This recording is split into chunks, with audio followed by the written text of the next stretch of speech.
नमस्कार, आप देख रहे हैं क्राइम दर्पण न्यूज 24। तो आइए बात करते हैं आज के मुख्य समाचार में। देश भर की तमाम बड़ी खबरों पर नजर डालते हैं। इससे पहले आप हमें कमेंट में जरूर बताएं कि आप ये वीडियो कहां से देख रहे हैं। अगर आपने अभी तक इस वीडियो को लाइक नहीं किया है तो लाइक करके चैनल को सब्सक्राइब जरूर करें।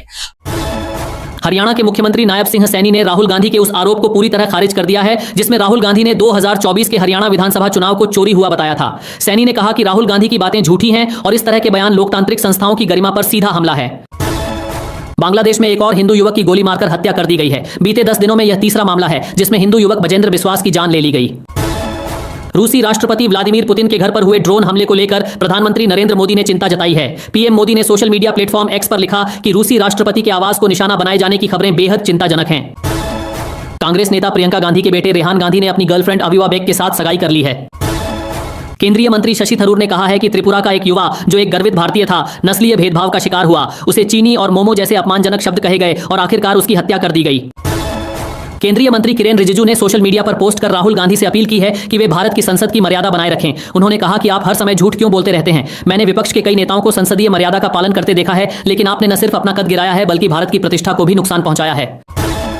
भारत दुनिया का चौथा सबसे अमीर देश बन गया है और उसने जापान को पीछे छोड़ दिया है। वर्ल्ड बैंक ने अनुमान लगाया है कि 2026 में भारत की आर्थिक वृद्धि दर 6.5% रहेगी। वहीं मूडीज को उम्मीद है कि भारत 2026 में 6.4% और 2027 में 6.5% की ग्रोथ के साथ G20 देशों में सबसे तेजी से बढ़ने वाली अर्थव्यवस्था बना रहेगा। सीबीएसई ने 3 मार्च को होने वाली परीक्षाओं का शेड्यूल बदल दिया है। अब 10वीं की परीक्षा जो पहले 3 मार्च को होनी थी वह 11 मार्च को होगी। वहीं 12वीं की परीक्षा जो 3 मार्च को तय थी अब 10 अप्रैल को कराई जाएगी।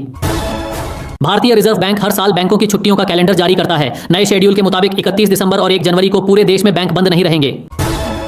बांग्लादेश में अल्पसंख्यकों के खिलाफ हो रही हिंसा को लेकर अजमेर शरीफ दरगाह में दुआ की गई है। दरगाह के खादिम सलमान चिश्ती ने दुनिया से शांति, भाईचारे और इंसानियत बनाए रखने की अपील की है।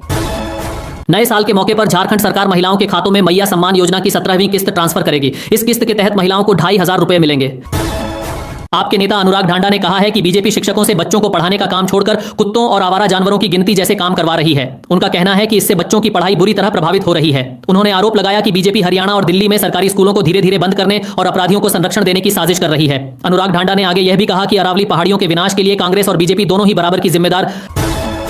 बांग्लादेश की पूर्व प्रधानमंत्री बेगम खालिदा जिया का निधन हो गया है। वह काफी समय से बीमार चल रही थी और इलाज जारी था।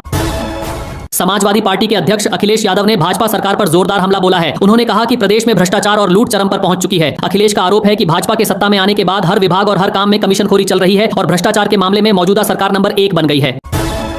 केंद्रीय मंत्री अमित शाह ने कहा कि वे पश्चिम बंगाल के लोगों को भरोसा और वादा देना चाहते हैं कि जैसे ही राज्य में भाजपा की सरकार बनेगी, बंगाल की विरासत को फिर से जिंदा किया जाएगा और विकास को गति दी जाएगी। उन्होंने कहा कि गरीबों की भलाई को प्राथमिकता दी जाएगी, जैसा कि दूसरी जगहों पर किया गया है। शाह ने यह भी कहा कि घुसपैठ रोकने के लिए एक नेशनल ग्रिड बनाया जाएगा।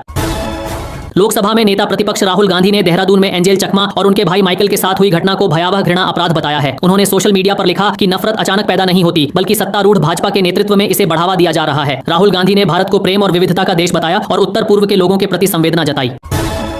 विशेष गहन पुनरीक्षण यानी स्पेशल इंटेंसिव रिवीजन के बाद उत्तर प्रदेश के बड़े शहरों में मतदाताओं की संख्या कम होने से भाजपा की चिंता बढ़ गई है। अंतिम ड्राफ्ट सूची 31 दिसंबर को आएगी, लेकिन सूत्रों के मुताबिक प्रदेश में करीब 2 करोड़ 89 लाख वोटर कम हो गए हैं। मुख्यमंत्री योगी आदित्यनाथ पहले ही वोटरों के नाम कटने को लेकर चिंता जता चुके हैं।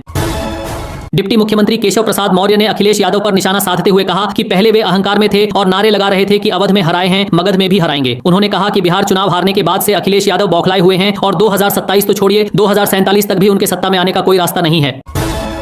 कांग्रेस नेता मणिकम टैगोर द्वारा आरएसएस की तुलना अलकायदा से किए जाने पर भाजपा ने कड़ी प्रतिक्रिया दी है। भाजपा प्रवक्ता शहजाद पूनावाला ने कहा कि कांग्रेस राष्ट्रवादियों को आतंकवादी और आतंकवादियों को शांतिदूत मानती है। उन्होंने आरएसएस को राष्ट्रवादी संगठन बताते हुए कांग्रेस के दोहरे मापदंडों पर सवाल उठाए और नेहरू, प्रणब मुखर्जी, गांधी और आंबेडकर से जुड़े प्रसंगों का जिक्र किया।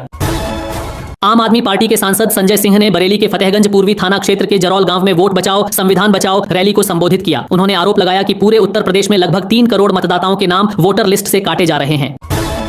मुख्यमंत्री योगी आदित्यनाथ ने जनता दर्शन के दौरान लोगों की समस्याएं सुनी और अधिकारियों को समय पर समाधान करने के निर्देश दिए। उन्होंने कहा कि आम जनता को डरने की कोई जरूरत नहीं है। प्रधानमंत्री किसान सम्मान निधि योजना की 22वीं किस्त 2026 के दूसरे महीने में जारी की जाएगी, जिसमें किसानों को 2000 रुपए मिलेंगे।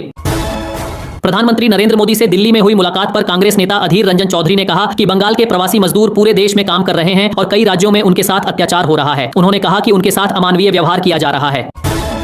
छत्तीसगढ़ के मुख्यमंत्री विष्णुदेव साय ने कहा कि 2023 के विधानसभा चुनाव में पार्टी और प्रधानमंत्री मोदी ने राज्य की जनता से जो वादे किए थे, जिन्हें मोदी की गारंटी कहा गया था, उनमें से ज्यादातर को उनकी सरकार ने पूरा कर दिया है। उन्होंने कहा कि सरकार स्वच्छ और पारदर्शी प्रशासन देने के लिए लगातार काम कर रही है।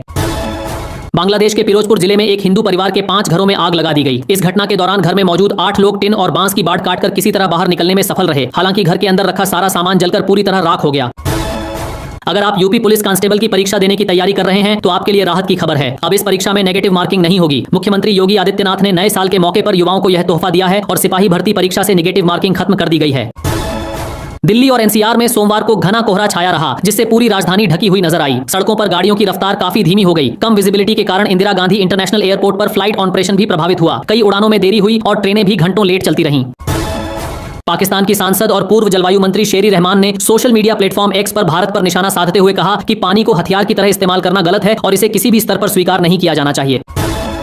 गृह मंत्री अमित शाह ने कहा कि पश्चिम बंगाल की जनता ने भय, भ्रष्टाचार और कुशासन के बजाय सुशासन को चुनने का मन बना लिया है। नए साल 2026 की शुरुआत के साथ ही देश की कई बड़ी कार कंपनियों ने अपनी गाड़ियों की कीमतें बढ़ाने का ऐलान कर दिया है, जिससे वाहन खरीदना अब थोड़ा महंगा हो सकता है। पश्चिम बंगाल की मुख्यमंत्री ममता बनर्जी ने आरोप लगाया कि एसआईआर यानी विशेष गहन पुनरीक्षण एक बड़ा घोटाला है, जिसे कृत्रिम मेधा यानी आर्टिफिशियल इंटेलिजेंस की मदद से अंजाम दिया जा रहा है। उन्होंने कहा कि अगर मतदाता सूची से किसी एक भी वैध मतदाता का नाम हटाया गया तो तृणमूल कांग्रेस दिल्ली में निर्वाचन आयोग के कार्यालय का घेराव करेगी। प्रधानमंत्री नरेंद्र मोदी ने उत्तराखंड में हुए एक बस हादसे में लोगों की मौत पर दुख जताया और घायलों के जल्द स्वस्थ होने की कामना की। भाजपा प्रवक्ता शहजाद पूनावाला ने कहा कि वामपंथी और कांग्रेस के बीच की लड़ाई अब इतनी बढ़ गई है कि डीके शिवकुमार खुले तौर पर केरल और मलयाली समुदाय के खिलाफ बयान दे रहे हैं। उन्होंने आरोप लगाया कि डीके शिवकुमार ने कहा है कि हमें केरल के लोगों की जरूरत नहीं है। प्रधानमंत्री नरेंद्र मोदी ने बांग्लादेश की पूर्व प्रधानमंत्री और बीएनपी चेयरपर्सन बेगम खालिदा जिया के निधन पर शोक व्यक्त किया है। उन्होंने कहा कि ढाका में खालिदा जिया के निधन की खबर सुनकर उन्हें गहरा दुख हुआ। मुख्यमंत्री ने कहा कि यूपी पुलिस अब केवल घटनाओं के बाद कार्रवाई करने वाली नहीं रही, बल्कि अब वह प्रोएक्टिव और प्रिडिक्टिव भूमिका निभा रही है। गृह मंत्री अमित शाह पश्चिम बंगाल के दौरे पर हैं, जो वहां होने वाले चुनाव से पहले काफी अहम माना जा रहा है। कोलकाता में प्रेस कॉन्फ्रेंस के दौरान उन्होंने कहा कि भाजपा की सरकार बनने पर तेज विकास होगा और बंगाल से घुसपैठियों को चुन चुनकर बाहर निकाला जाएगा। पश्चिम बंगाल में भाजपा के नेता और विधानसभा में विपक्ष के नेता सुवेंदु अधिकारी ने शनिवार 27 दिसंबर को एक भड़काऊ बयान दिया। रिपोर्ट के मुताबिक उन्होंने कहा कि बांग्लादेश को वैसा ही सबक सिखाया जाना चाहिए जैसा इजराइल ने गाजा को सिखाया था। शिवसेना नेता संजय राउत ने एकनाथ शिंदे पर तंज कसते हुए कहा कि उद्धव ठाकरे की शिवसेना ही असली शिवसेना है, जिसने कभी भी भाजपा के सामने घुटने नहीं टेके। गृह मंत्री अमित शाह ने ममता बनर्जी पर हमला करते हुए कहा कि अब उनके जाने का समय आ गया है और भाजपा बंगाल में सोनार बांग्ला बनाएगी। उन्होंने कहा कि तृणमूल कांग्रेस के 15 साल के शासन में राज्य में भय, भ्रष्टाचार और कुशासन बढ़ा है। खास तौर पर घुसपैठ की वजह से बंगाल की जनता डरी हुई और चिंतित महसूस कर रही है। समाजवादी पार्टी के राष्ट्रीय अध्यक्ष अखिलेश यादव ने भाजपा को आरक्षण विरोधी बताया है। उन्होंने सोमवार को सोशल मीडिया पर लिखा कि भाजपा के लोग घोटालेबाज हैं और संविधान से मिले आरक्षण को भी खुलेआम खत्म कर देते हैं। इसके साथ ही उन्होंने देहरादून में त्रिपुरा के एक छात्र की हत्या के मामले में सुप्रीम कोर्ट से खुद संज्ञान लेने की मांग भी की है। पश्चिम बंगाल के बांकुरा में एक रैली के दौरान मुख्यमंत्री ममता बनर्जी ने भाजपा पर जोरदार हमला बोला। उन्होंने कहा कि पहले भाजपा वाले दिल्ली को संभालें, बंगाल को संभालने के लिए यहाँ के लोग खुद